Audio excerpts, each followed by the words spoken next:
GM just revealed that they and all the legacy automakers are all struggling in China, and now they might even be finished in the global market. I'm talking about losing Chinese and Western market newcomers. And the crazy thing is that they all invested so much in going electric, now they're looking for a way out. This will surely have an effect on the global market and change lots of things. But how and why? Well, let's break it down. What is exactly happening? Remember when foreign car brands were the kings of the road in China?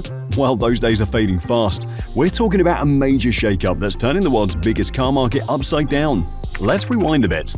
For almost 30 years, brands like Buick, Volkswagen, BMW, Toyota, GM, and Nissan were living it large in China. They were swimming in cash, with cars disappearing from showrooms so quickly. Owning one of those bad boys was like wearing a giant "I've made it" sign on your forehead. Foreign brands were crushing it, leaving the competition in the dust. So what's the deal with this automotive revolution? 2 words: Chinese EVs. These homegrown electric vehicles are zooming onto the scene like they've got rocket boosters strapped on. At Auto China 2024, Chinese automakers unleashed a fleet of EVs that had everyone's jaws on the floor. We're talking cutting-edge tech that makes your smartphone look like a rotary dial. Want an example? Check out the Xiaomi SU7. This electric beast is turning heads faster than a Ferrari. It's got curves that'd make a Porsche Taycan blush, and it's not just a pretty face, this thing is in demand. Xiaomi had to call an emergency huddle with their suppliers because orders were flooding in like crazy. We're talking 76,000 pre-orders in less than a month. Now you might be wondering, what about the big foreign brands? Well, they're sweating bullets, my friends. GM sales in China took a nosedive, dropping a whopping 29% in just 1 quarter. And it's not just GM feeling the heat, all the foreign heavyweights are struggling to keep up. But GM's issues are more prominent, and it is bleeding them cash. They even changed all their strategies. How big of a deal is this? Well, it's not just a Chinese thing either. The whole Western world is getting nervous. They're watching China's EV production skyrocket, thinking they might come for them. It's like David versus Goliath, but David's packing some serious electric punch. They're struggling to keep up with what Chinese drivers want these days, and local brands are zooming past them like they're standing still. And remember when Korean cars were all the rage? Kia and Hyundai were cruising along, selling 1.2 million cars a year. Now they're lucky if they hit 220,000. That's not just a dip, that's a full-on belly flop into the shallow end of the pool. What's causing this Korean car crisis? Well, it's simple. China's gone crazy for EVs and NEVs. That's new electric vehicles, for those of you scratching your heads. It's like the whole country decided to go green overnight, and Kia and Hyundai are still fumbling with the recycling bin. And if you think that's bad, let me tell you about the French car brands. They're clinging onto a tiny 3% of the market, and then that meager 3% might shrink to a microscopic 0.4%. So what are the foreign brands doing about it? Well, they're not throwing the towel in just yet. Volkswagen, for instance, is cooking up a plan to win back Chinese hearts and wallets. They're talking about launching a super affordable electric car and slashing production costs. Other foreign brands are getting creative too. Some are thinking, if you can't beat them, join them.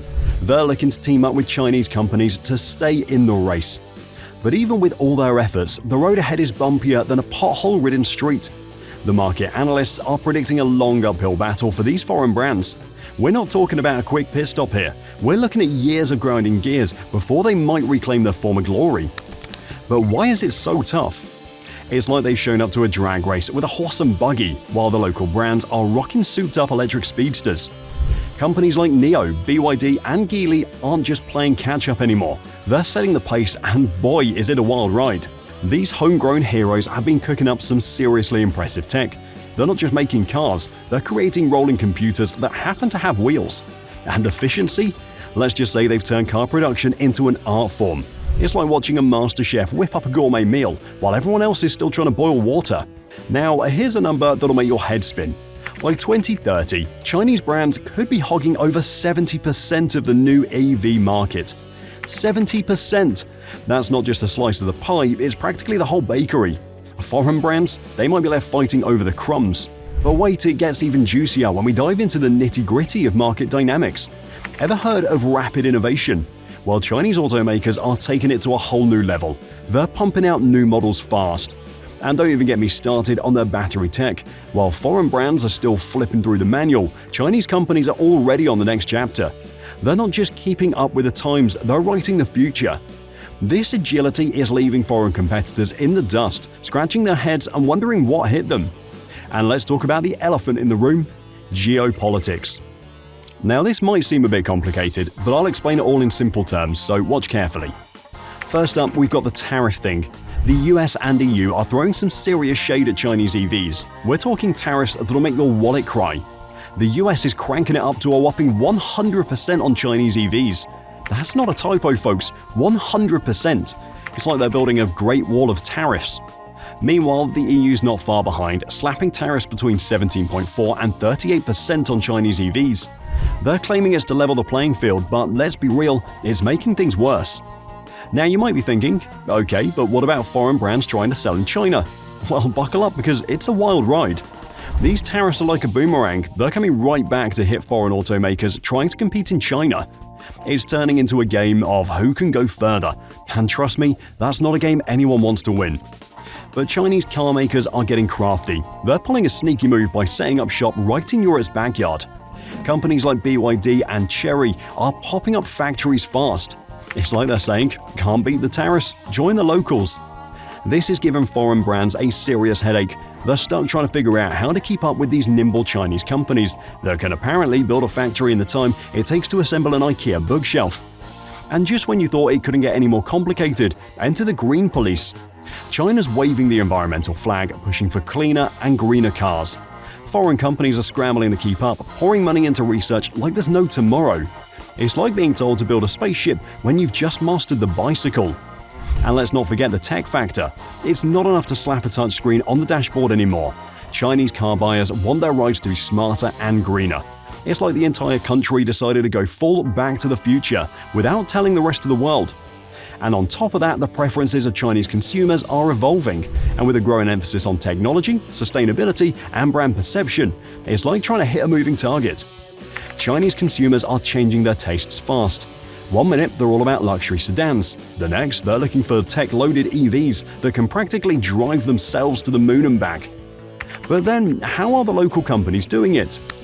Back to basics. To be honest, it feels like they've got a secret playbook for winning over Chinese consumers, but it's actually simple. You see, Chinese companies have their finger on the pulse of what makes different generations tick. They're not just seeing consumers as one big blob, they're zooming in on the quirks that set apart city slickers from rural folks and millennials from Gen Z. Take the post-80s crowd, for example. These savvy shoppers are all about that online life, and they're not afraid to shell out for quality. Chinese brands get this, and they're tailoring their products to match. Meanwhile, foreign companies are often left scratching their heads, wondering why their one-size-fits-all approach isn't cutting it. And let's talk about the digital revolution. Chinese companies aren't just riding the e-commerce wave, they're surfing it like pros. They're turning online shopping into a full-on entertainment experience with live streams where you can shop and chat with your favorite influencers, social media that's seamlessly integrated with your shopping cart, and a retail experience that follows you from phone to the store and back again. These companies are like data ninjas, slicing and dicing information to uncover hidden gems about what consumers really want. They're quick on their feet, ready to pivot and adapt based on what the numbers are telling them. Foreign brands? They're often stuck in their ways, lacking the agility to keep up with Chinese blink-and-you'll-miss-it marquee changes. Look, when it comes to marketing, Chinese companies are way ahead. They know exactly how to craft messages that hit home with local values and dreams. They're not just targeting consumers, they're speaking directly to the luxury newcomers who are just dipping their toes into high-end brands, or the luxury connoisseurs who know their stuff inside and out. Foreign brands often stumble here, trying to force their global marketing into a Chinese mold that just doesn't fit. Which is a bit silly when you think about it. I mean, this is the Chinese market we're talking about, and the population there is like a whole continent. And on top of all that, quality and innovation are the name of the game these days, and Chinese brands are stepping up to the plate in a big way. They're not just talking the talk, they're walking the walk with sustainable materials, eco-friendly practices, and products that are built to last. And they're not shy about tooting their own horn either. They're shouting from the rooftops about their commitment to quality and innovation. And these legacy brands are often playing catch-up, struggling to keep pace with the lightning-fast improvements Chinese companies are making. But what about the golden child Tesla? Well, they're also in hot waters, but we need to talk about this in detail, so let's. Tesla versus China. Tesla's sales performance in China has been mixed, and it's a bit like a roller coaster. First off, let's talk about June 2024. Tesla managed to push out 59,261 shiny new rides onto Chinese roads. Now, before you start popping champagne bottles, here's a twist. That's actually a 20.15% nosedive compared to June 2023. But it's not all doom and gloom. Compared to May 2024, sales actually grew up by 7.33%. Is this the start of a comeback? Well, let's zoom out and look at the bigger picture. In Q2 2024, Tesla's total sales in China, including the ones that got shipped off to other countries, hit 205,747 vehicles. It sounds impressive, doesn't it? Well, it's actually down 17% from the same time last year. And get this, it's not just a one-off thing. Tesla's been facing a hat-trick of year-over-year sales slumps, 3 months in a row. But there's more to this story than just raw sales numbers. Let's talk about market share, because that's where things get really interesting. In the world of new electric vehicles in China, Tesla's slice of the pie shrank from a tasty 11.16% in June 2023 to a less satisfying 6.92% in June 2024. And if we zoom in on just the battery electric vehicle segment, Tesla's share dropped from 16.53% to 12.02%. Still a decent chunk, but definitely not the dominating force it once was. So what are they going to do about it? Well, simple. Beat them at their own game. Now, a lot of legacy manufacturers are struggling, but if they stop and look for a sec, they might actually learn from their arch-rival Tesla. You see, Tesla is building a gigafactory in Shanghai. This isn't your average car plant, folks. It's a powerhouse playing double duty as both a local production hub and an export machine. It is a factory churning out a mind-blowing 950,000 vehicles a year. That's not just big, it's colossal.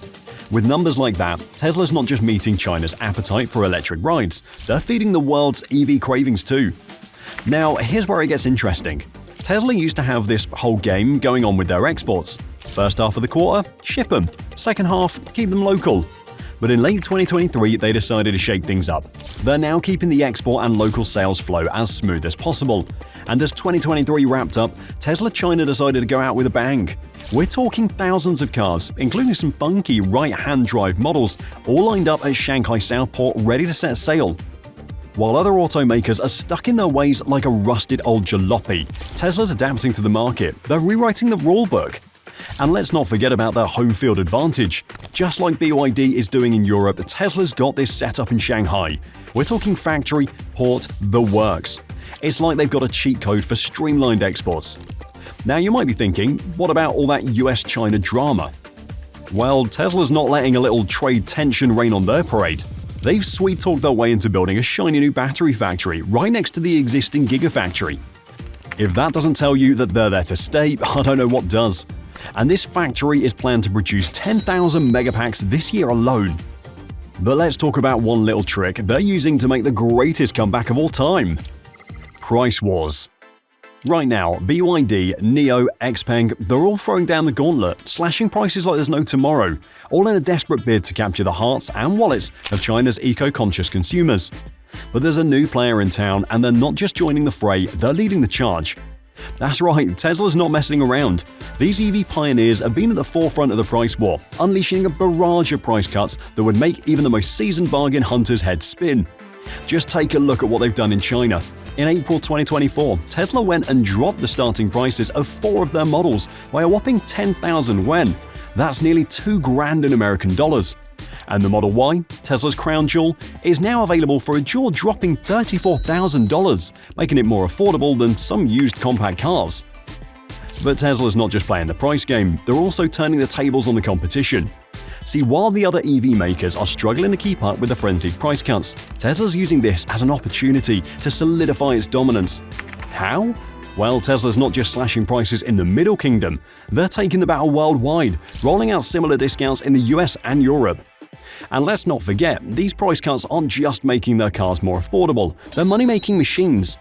It's all about that sweet spot between cost-cutting geniuses and diversifying their revenue stream. You see, Tesla has been laser-focused on streamlining their manufacturing process. They've got some next-level tricks up their sleeve, like this dry coating thing for battery production that's going to save them a boatload of cash. And let's not forget the good old workforce trimming. They've trimmed the fat, letting go of over 10% of their employees. Pretty harsh to be honest, but this means they can hit on those prices while still keeping their margins nice and healthy. But that's not all. Tesla's got this nifty little side hustle going on with regulatory credits.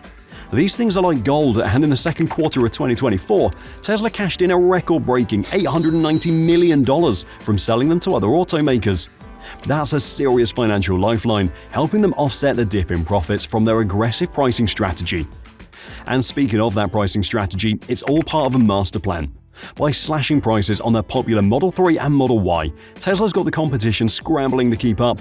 They're creating demand and forcing the other guys to play ball, and they know that the competition just can't keep up with them.